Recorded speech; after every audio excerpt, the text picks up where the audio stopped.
Hey everyone, John Arnold here, and I want to share with you another tip on consistency.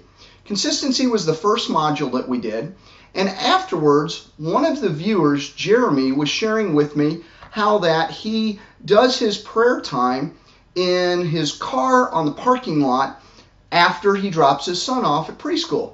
Great idea, Jeremy.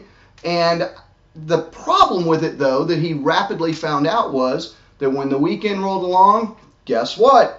His routine's broken up, and so his routine for having a sacred routine gets off track, and he needed a backup plan, a B plan, if you will. Jeremy, if you're watching this and you came up with that plan, I would love for you to comment after this video and let us know what you're doing as your alternative on weekend days. But it got me to thinking that a lot of people may have that problem because they anchor their sacred routine time around something that's already a habit in their life. And that's a good thing. But when you're out of sync with that routine, you need a plan B. I have kind of two windows of opportunity for doing my sacred routine every morning. I have a prayer closet, and sometimes I go through seasons where that's where I always do it. Now, more often than not, lately, I've been doing it at work, and I have kind of a space set up in both of those places. I also have a plan for when I'm going to travel, because travel is something that can take your routine and throw it completely out the window if you're not careful. So, for example, this last week I was away for the whole week on continuing education. And what I did is I packed in my suitcase this little thing right here. This is a glass candle holder that's normally in my prayer closet. And inside of it I placed this is just a bandana. It's a piece of fabric that I brought with me. And in my room where I was staying, I didn't have a table. I had a dresser, but I was sharing the room with somebody else. So I brought a small chair and set it next to my bed. I laid this on the chair. I also had laying on it my devotional guide that I'm going through right now. I had my study Bible that I do my reading out of during my prayer time. I had my candle holder, and I had brought with me a small votive candle I put in there and a little box of matches.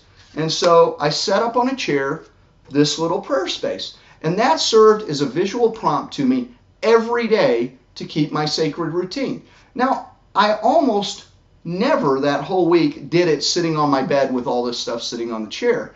But it sat there as a visual prompt, and what would happen is I would wake up early in the morning, oftentimes before anybody else was up and stirring around, and I would go into a little living room area that we had, and I'd bring my things in there, and I'd sit down and I'd have my devotional space. And then when I was done, I'd set this back on the chair, and there it would be to remind me again.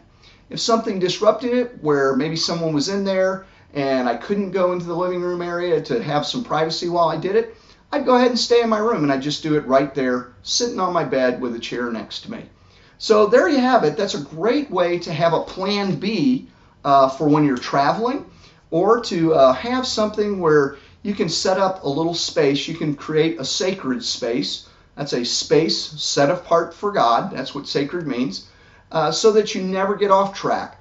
Because once you start missing your daily prayer time, that's when we usually got to get out of sync, and before you know it, we're not praying at all except for in kind of catch moments when we think about it at the end of the day. Well, I hope this helps you be more consistent. And again, Jeremy, I'd love to hear what your plan B is if you have one, or somebody else out there, if you have a plan B, a backup plan for your sacred routine, please comment on this video and share it with the other people in the group so we can learn from one another. Thank you, and I hope you have a fantastic week and that you're growing every day deeper in prayer. Bye now, and I'll see you in the next video.